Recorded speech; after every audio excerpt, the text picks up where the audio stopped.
है और अगले 3 महीने गुलाबी नगरी पर्यटकों से गुलजार रहेगी। राजधानी के प्रमुख पर्यटक स्थल आमेर महल, Albert hall, Jantar Mantar, city palace में हजारों की संख्या में पर्यटक पहुंच रहे हैं। इसके साथ ही डोमेस्टिक टूरिस्ट राजधानी का रुख कर रहे हैं। ऐसे में न्यूज 18 संवाददाता महिमा जैन ने जयपुर पहुंचे पर्यटकों से खास बातचीत की है, सुनिए। गुलाबी नगरी पर्यटकों से गुलजार है। जी हाँ, टूरिज्म सीजन की शुरुआत सितंबर माह से हो चुकी है और अब पीक सीजन में टूरिज्म प्रवेश कर चुका है। आप सभी जानते हैं कि दिसंबर और नवंबर माह में बात करें गुलाबी नगरी की तो वो पर्यटकों से हमेशा गुलजार रहती है। और राजधानी के प्रमुख पर्यटक स्थल आमेर में इस वक्त मैं मौजूद हूँ, जहाँ तस्वीरों के जरिए आप देख सकते हैं कि कितनी बड़ी संख्या में यहाँ टूरिस्ट पहुँच रहे हैं। और बात करें देशी और विदेशी सैलानी की तो नंबर्स भी काफ़ी अच्छा देखा जा रहा है। करीब एक दिन में 3 से 3.5 हज़ार पर्यटक जो है आमेर महल का भ्रमण कर रहे हैं। और वहीं विदेशी सैलानी हालांकि अभी भी कम देखे जा रहे हैं, क्योंकि इंटरनेशनल लेवल पर जो है क्राइसिस हैं और एक तरफ इलेक्शंस हैं, तो उस दौर में कुछ विदेशी सैलानी की कमी राजस्थान को हाल फिलहाल अभी भी खिल रही है। और कहीं क्लाइमेट भी इस पर बड़ा इफेक्ट देखता हुआ नजर आ रहा है। यहाँ पर देखिए विदेशी सैलानियों से और देशी विदेशी सैलानियों से हम बातचीत करने की कोशिश करेंगे। सर, कहाँ से आप आए हैं, कैसी लग रही गुलाबी नगरी? नागपुर से। बहुत बढ़िया। क्या क्या विजिट किया? जस्ट अभी कल ही आए हुए हैं और यहाँ पे सबसे फर्स्ट जो विजिट है वो this is amber fort and I like it very much. सुना है आपने आमेर फोर्ट के बारे में पहले? हाँ, सुना था, मैंने हिस्ट्री में सुना था, गूगल पे वगैरह सर्च किया था, लेकिन इतना अच्छा है और इतना अच्छा हो सकता है ये फर्स्ट टाइम देख रहे हैं। यहाँ हम लोगों से बातचीत करना चाहेंगे, विदेशी सैलानी भी यहाँ हमारे साथ मौजूद है, उनसे हम Where are you from? We are from Germany. How do you find this place? It's good and beautiful. Have you ever heard about this place? Yeah, I've been here thrice. It's my 4th time here already. Visiting for the first time. What would you like the most here? I think the art, how it has been preserved compared to other places, it's preserved more. So yeah, that's what I like. The detailed handwork, it's really good, and the paintings still have been there. So that's what I enjoy really. Would you like to say something about this place? Yeah, it's really beautiful. What else you want to say something? No, I don't know. Yes, I really enjoy the art. It's my first time in India and here, so yes, it's really pretty. It's really impressive. देखिए लोगों का कहना है कि काफ़ी अच्छी city है। और देखिए आप जर्मनी से जो टूरिस्ट हैं उनका कहना है कि इट्स माय 4th टाइम, यानी कि वो 4th टाइम आमेर आ रहे हैं। कहा जा सकता है कि राजधानी विदेशी सैलानियों की भी पहली पसंद बनती है और डोमेस्टिक टूरिस्ट का फुटबॉल भी अब राजधानी में काफ़ी देखा जा रहा है। कैमरामैन अविनाश के साथ महिमा जैन, न्यूज़ 18। और चलिए आपको दौसा से सीधे लाइव तस्वीर दिखाते हैं। सीएम भजन लाल पहुंचे हैं, क्या कुछ कह रहे हैं सुनाते हैं। इसलिए मैं कहना चाहता हूँ ये कॉरिडोर राजस्थान के भाग्य को बदलेगा, दौसा के भाग्य को बदलेगा, पूर्वी राजस्थान के भाग्य को बदलेगा। इसलिए मैंने एक ऐसे पढ़े लिखे अनुभवी और एक जगमोहन जी जैसे एक विधायक की आवश्यकता है। इसलिए मैं आप सभी से निवेदन करता हूँ कि कोटा के विकास के लिए और दिल्ली कॉरिडोर कोटा तक जो हमारा जा रहा है उसके विकास के लिए और हमारे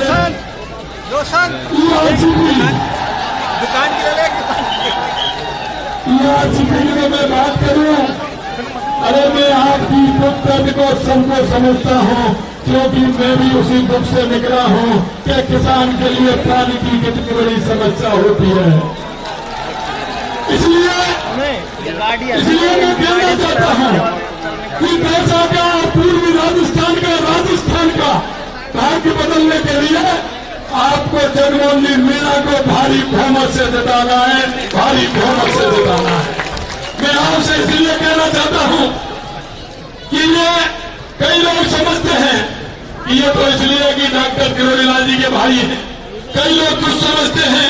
मैं आपको सत्य बता रहा हूँ, इनकी योग्यता और इनका काम मैंने देखा है।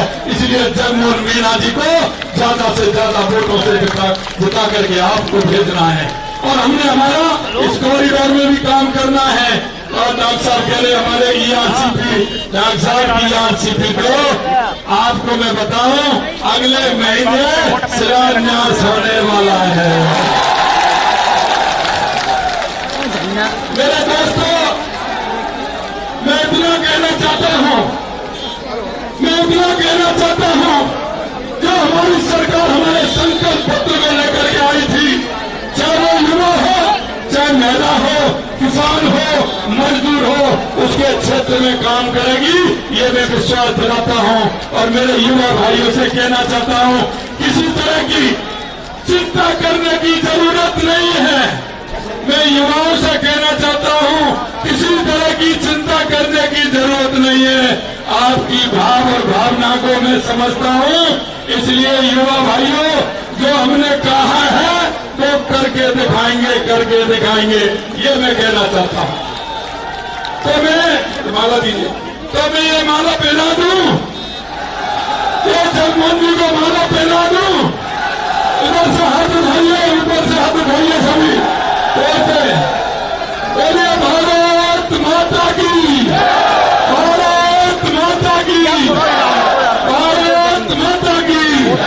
जय जय श्री राम, जय जय श्री राम।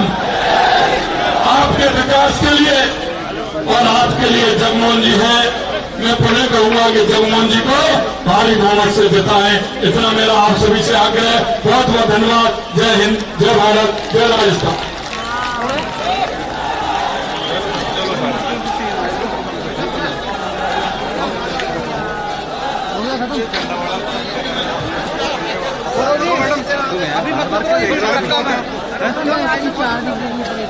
चाय पिलवाएंगे।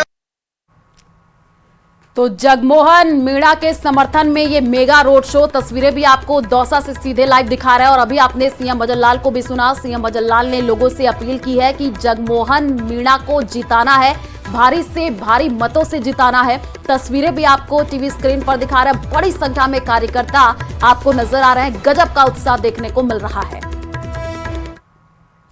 और अब खबर पुष्कर से, जहां अंतर्राष्ट्रीय मेले में रोजाना रंगारंग कार्यक्रम के साथ ही राजस्थानी परंपराओं को ध्यान में रखते हुए प्रतियोगिताएं आयोजित की जा रही हैं। आज पुष्कर मेला मैदान में लंगड़ी टांग, सितोलिया और गिल्ली डंडा जैसे पारंपरिक राजस्थानी खेलकूद प्रतियोगिता का आयोजन किया गया, जिसमें विदेशी पर्यटकों ने बढ़ चढ़ करके भाग लिया और शानदार राजस्थानी खेल का परिचय दिया। अंतर्राष्ट्रीय पुष्कर मेले में प्रशासन की ओर से इन प्रतियोगिताओं को लेकर बेहतर इंतजाम भी किए गए हैं। मेला मैदान पर बड़ी संख्या में श्रद्धालुओं के साथ ही पर्यटक देसी विदेशी खेलों का आनंद लेने के लिए पहुंचते हैं। Electric is how I feel. A great game, great game. I feel like our coach had a great game plan. We failed to execute it, so it's on the players' fault. Feel very good, very happy to compete with all these very cool women, really fun atmosphere. और चलिए अब आपको दिखाते हैं हैरान करने वाली fight. ये फाइट है टाइट, क्योंकि मुर्गा है पहलवान और डॉग है हैरान। देखिए। मुर्गा पहलवान, डॉग परेशान।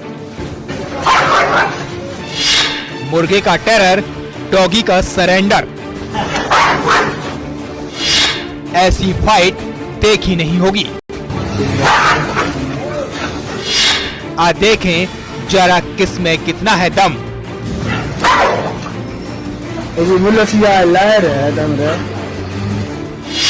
क्लाइमैक्स कर देगा हैरान। Light, camera, action. क्योंकि यहाँ ऐसा थ्रिलर सीन फिल्माया जा रहा है जो फिल्मी नहीं, रियल है। कोई किसी को कमजोर न समझे और अंडर एस्टिमेट करने की कोशिश तो बिल्कुल भी ना करे। तो यहाँ फाइट पहले तो टाइट थी, लेकिन मुर्गा पहलवान निकला। यकीन नहीं हो रहा तो बस देखते जाइए। मुर्गा हार मानने को तैयार नहीं है। कांकेर से आई तस्वीर है। मुर्गा और कुत्ते की इस फाइट में जाहिर सी बात है, सबको लगेगा कुत्ते को मुर्गे पर हावी होना चाहिए। कुत्ता अटैक भी करता है, घुर्राता है, लेकिन सफेद मुर्गा उसके हर वार का जवाब ऐसे दे रहा है, देखिए। यहाँ तक कि डॉग मुर्गे के मुंह पर भी हमला करता है, लेकिन मजाल है कि मुर्गा महाराज पीछे हट जाएं। इस दंगल को देख सब लोग हैरान थे। वही ऐसा भी कहीं होता है क्या?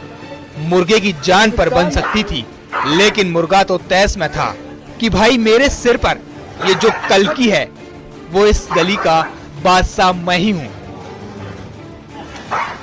अब अगला सीन देखिए। कुछ देर बाद डॉग मुर्गे पर हावी होने की कोशिश करता है, लेकिन मुर्गे ने फिर दंगल में डॉग को पटकनी दी।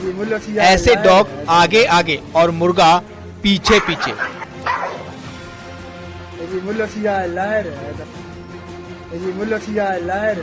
भाई ऐसी हिमाकत कौन कर सकता है? अपने ही दुश्मन से पंगा मुर्गे को भारी भी पड़ सकता था, लेकिन मुर्गे ने सरेंडर करने की बजाय लड़ना जरूरी समझा। और देखिए इस पूरी फाइट का ये क्लाइमैक्स, डॉग को दौड़ लगाने पर मजबूर होना पड़ा। एक मुर्गे ने डॉग की कर दी टाए टाए फिस। इस फाइट का वीडियो सोशल मीडिया पर जमकर वायरल हो रहा है। भाई ये तस्वीर कह रही है किसी को हल्के में नहीं लेना, कमजोर समझने की भूल तो बिल्कुल भी नहीं करना। कांकेर से खेम नारायण शर्मा के साथ ब्यूरो रिपोर्ट, न्यूज़ 18।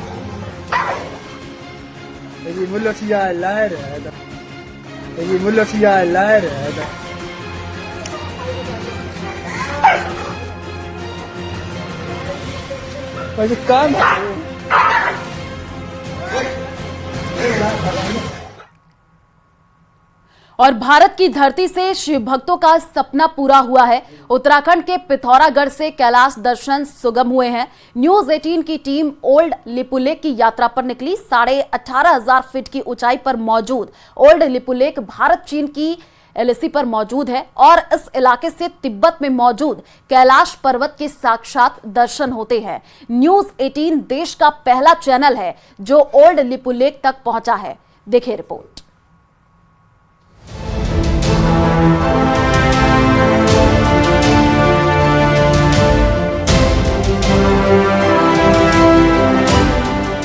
अगर आपके दिल में भी कैलाश पर्वत के दर्शन की इच्छा है तो आपको उत्तराखंड के पिथौरागढ़ आना होगा।